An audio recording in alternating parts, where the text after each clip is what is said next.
I'm Stacy with Stacy's Organizing and Decorating for Life. I'm here to help you organize your thoughts and decorate your perspectives.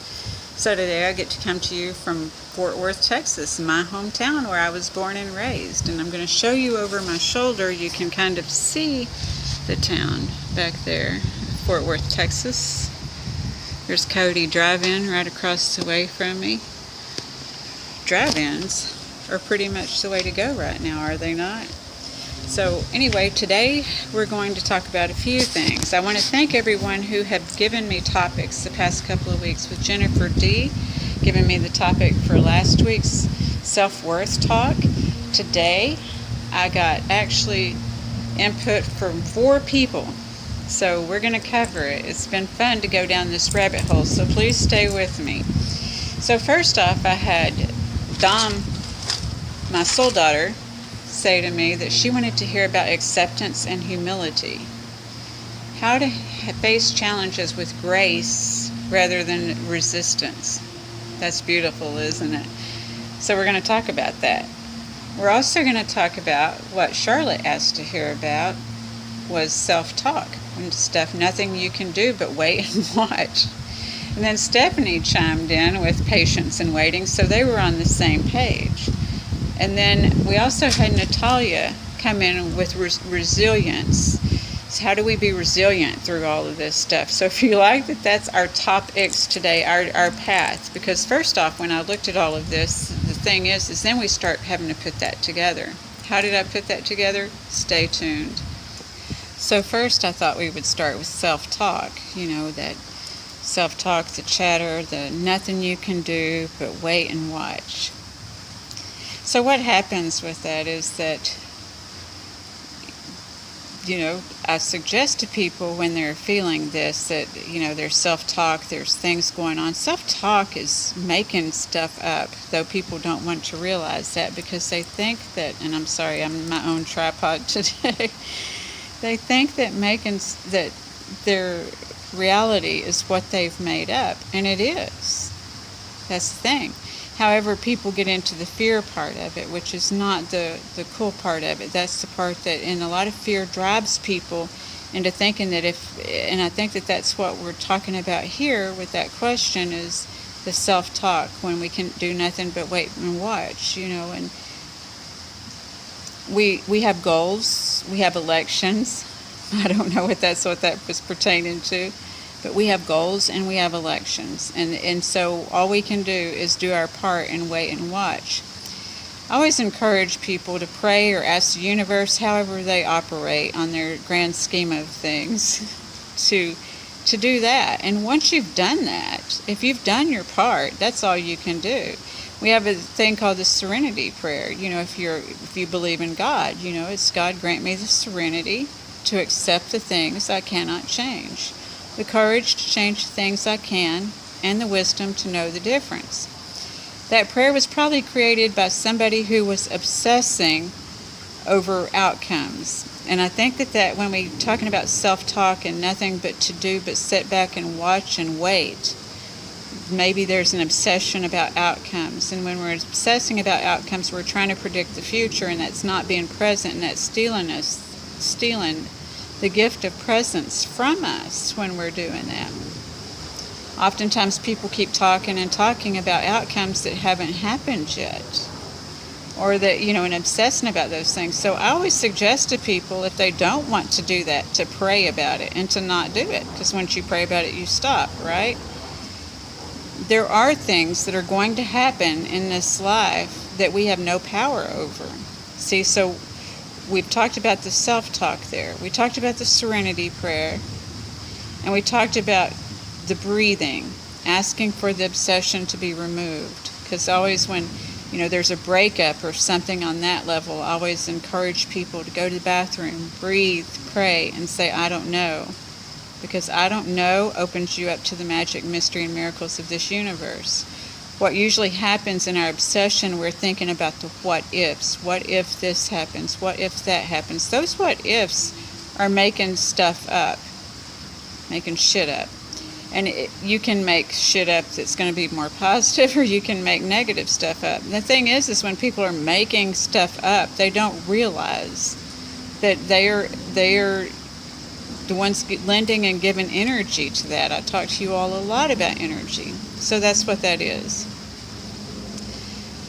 So my instance with breathing, praying, saying I don't know, and asking for divine order is that, when I asked for divine order, when I breathed and prayed and asked for divine order, when my son was struggling with drugs and struggling with partying and stuff like this, and I would worry, and I would just breathe and pray and say, I don't know. Well, I lost my son. So obviously that's not something you can control. So we have to understand that when we're breathing, praying, and saying, I don't know, that other people have their wills. And what might be your will for somebody might not be the best will for somebody.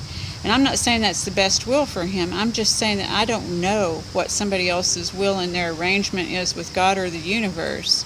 And it's not left up to me to butt in or to make changes of that. So if I breathed and I prayed and I said, I don't know, and didn't try to will anything on anything, assert my will, because when he was a minor, I could assert my will.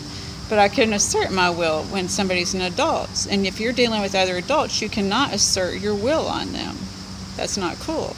That would fall into the lines of arrogance. So I'm going to tell you what the definition of arrogance is. The definition of arrogance is a sense of superiority, self-importance, and entitlement. And while nobody wants to call themselves arrogant, I have been called arrogant before, because one time when I was a struggling single mom, I was explaining my struggles to somebody, and she said, well, how's your relationship with God? And I said, my relationship with God's just fine, because I was going to church. I considered myself spiritual and everything. And I thought, why is she calling me? And she goes, oh, Stacy, that's so arrogant. And I thought, why is she calling me arrogant? I'm telling her I'm struggling over here. And I took arrogance with snobbery, but then arrogance is just thinking that I know, and we don't always know what is best for another person or best for other people. And we have to be willing to be humane in this universe. Or we don't have to be, but we're certainly going to find more peace if we are. And that's not being a doormat. Being humane is coming. We're going to be talking about humility here in a minute. So the opposite of arrogance is humility. Humility means it's a modest or low view of one's importance and humbleness. So when we realize that not everything revolves around us and our wants and needs and desires, but we can ask for those wants and needs and desires, and that's where this patience comes in, Miss Stephanie. That's where the patience comes in. You wanted to hear about patience and waiting. You just have patience and wait. So it's all in the grand scheme of things. I love the topic that you all give me, because we do have self-talk. As humans, we want what we want when we want it. But the thing is that we're spoiled little brats if we get what we get when we expect it. So that's an expectation. Expectations are when we set ourselves up for disappointment. There are some reasonable expectations and unreasonable expectations.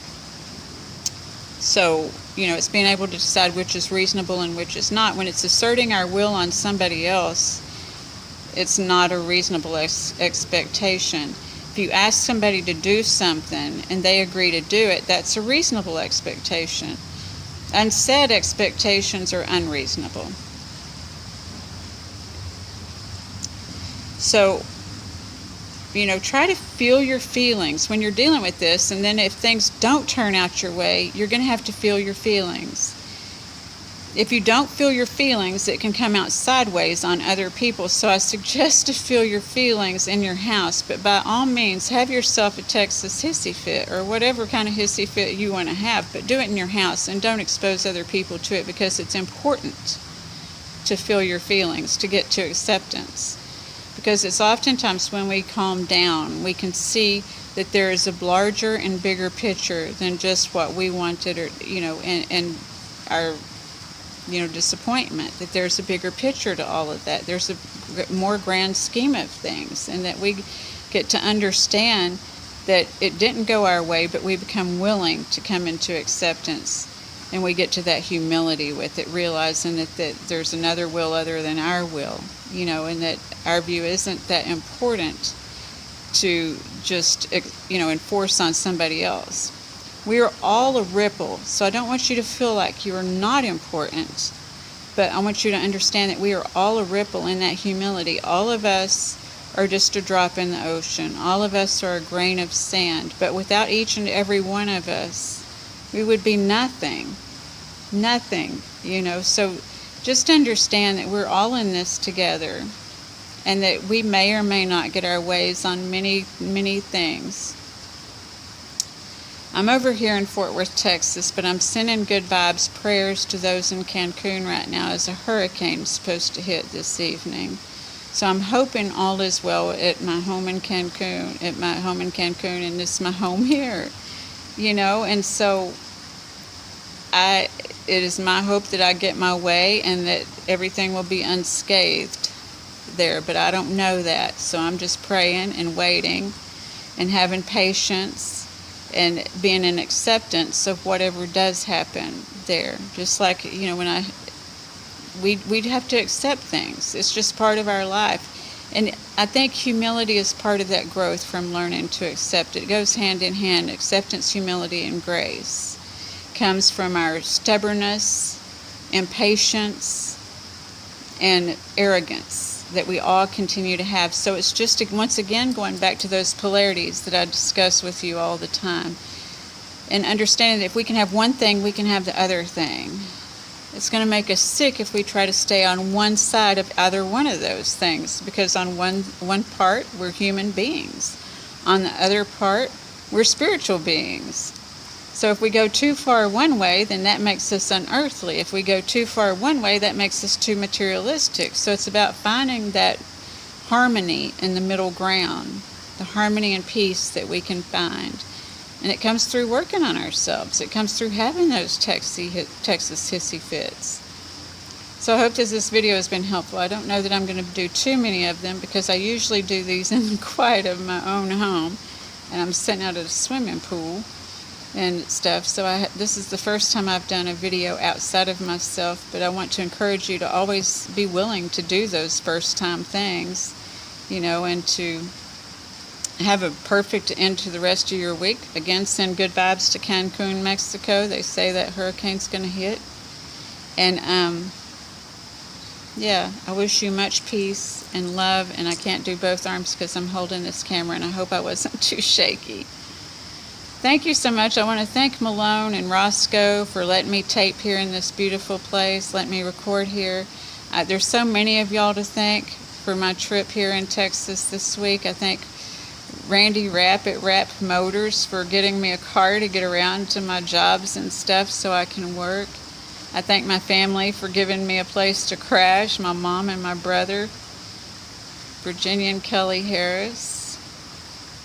And I thank Stephanie and Vera and Kim and Peggy Sue and all my Serenity sisters. And I want to thank you all again who have submitted topics for me to talk about. Jennifer, like I said last week, and Dom this week, and Natalia and Charlotte and Stephanie.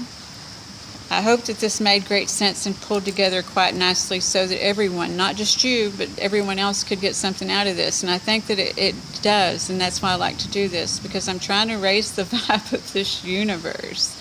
Be that ripple. I'm trying to be a grain of sand and be that ripple, and it's where we can find comfort in one another and grace. So, again, I thank you all so much. I'm having a great time here and enjoying what I do. I appreciate you, and thank you for your time watching this. Again, you can always reach out to me. I've got a webpage, stacyforlife.com. On there, I have my latest blog about me in my red suit for my TED Talk, and I have a picture of it posted on my Facebook page. You can find me on Facebook at Stacy Renee. I'm Stacy Renee 8 on Instagram. Stacy Reinick at gmail.com. And again, Stacy for Life. I help you organize your thoughts and decorate your perspectives. So please go check it out, the blog, and it also is a description of the services that I provide as a life coach dealing with addiction, codependency, and grief, but not exclusively to those things, because underneath those things lies a desire for healing and healthy relationships, as well as spiritual and soul development and consciousness. So, I look forward to connecting with you next week from beautiful Cancun. I know that it's going to be fine. Thank you very much. Peace.